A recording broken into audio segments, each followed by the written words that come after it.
Hola a todos mis hermanos, paz y gracia sea con cada uno de ustedes en este día. Hoy en esta vitamina de amor quería compartir con ustedes un mensaje de esperanza. Yo sé que va a traer un poco de esperanza y paz acá al corazón de cada uno de nosotros.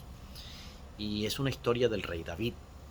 Es una historia que encontramos en el segundo libro de Samuel en el capítulo 24 cuando David censa al pueblo. Dice que David hizo un censo al pueblo y cuando hubo terminado el censo, dice que él le pesó en su corazón, sabía que había pecado contra Dios. Y ustedes dirán, pero ¿y qué tiene de malo un censo? Bueno, él pensó en su corazón, David, que todas las victorias, las batallas, que todo lo que había logrado había sido por la mucha fuerza de su ejército.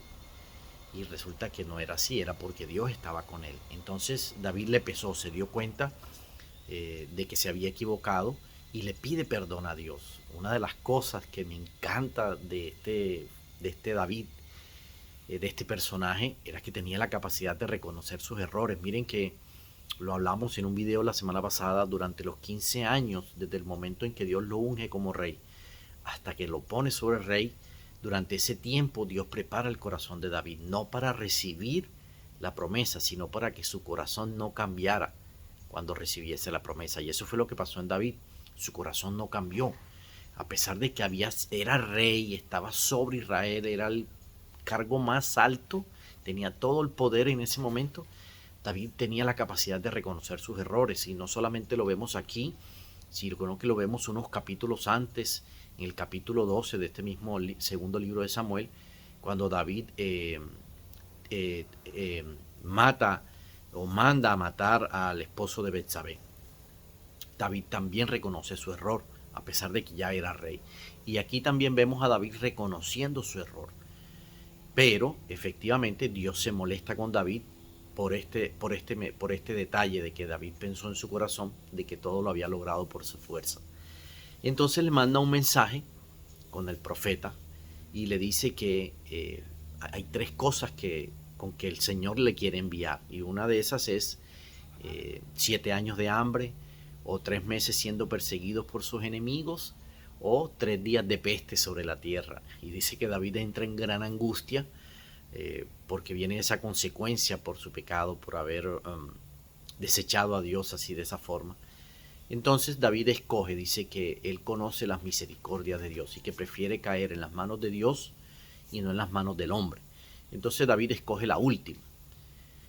Eh, Me encanta de alguna forma esta historia. Siempre desde el momento en que la escuché, esa historia me marcó mucho mi vida, porque a pesar de que las tres situaciones que Dios le plantea a David eran difíciles, Dios escoge la de caer en las manos de Dios, porque conocía las misericordias de Dios, sabía quién era Dios.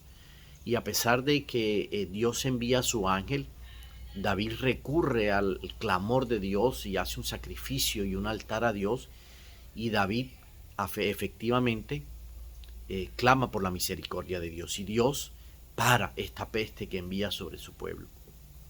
A diferencia si hubiese escogido 7 años de hambre o hubiese escogido ser perseguido por sus enemigos. Y esta historia de alguna forma marcó mi vida, porque siempre que meto la pata, siempre que hago algo incorrecto, ofendo a Dios con algo que hago, siempre corro a Él. Nunca trato de ir a solucionar en mis fuerzas o de correr a negar lo que hice, sino que voy siempre a sus pies y digo, Señor, me equivoqué, reconozco que me equivoqué.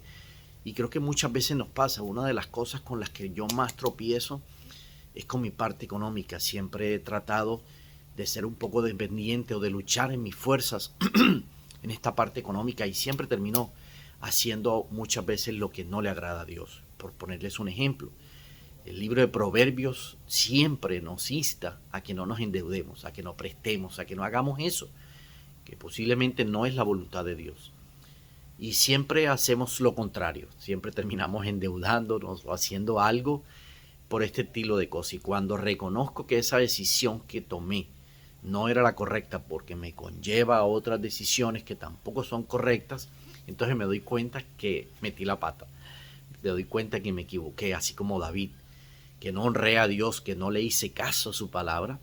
Pero en vez de de salir corriendo a solucionar o en vez de querer solucionarlo en mis fuerzas, me voy a los pies del Señor y le digo, Señor, me equivoqué, perdóname porque reconozco que me equivoqué, que no te tuve en cuenta cuando tomé la decisión y posiblemente, así como David, haya una consecuencia, es decir, tengo que lidiar con las consecuencias de esa mala decisión económica, pero en mi corazón hay una paz y una tranquilidad que wow, que yo pienso que era lo que David buscaba y lo que cada uno de nosotros busca cuando hacemos algo malo, cuando tomamos una mala decisión, cuando nos equivocamos.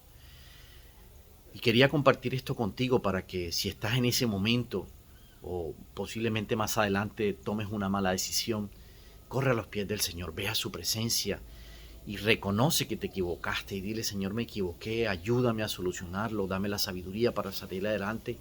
Y posiblemente no vas a ver la solución inmediatamente, vas a ir solucionando las cosas a medida que pasa el tiempo, pero vas a tener una paz y una tranquilidad que no se va a comparar con nada, ¿no? Que no se va a comparar.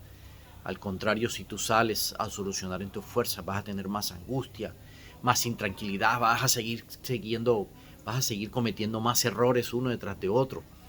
Pero si vas a la presencia del Señor, vas a tener paz y tranquilidad y posiblemente vas a ver la solución con más claridad. Espero que este mensaje del día de hoy te ayude, te construya y te edifique en la fe grandemente. Dios te bendiga.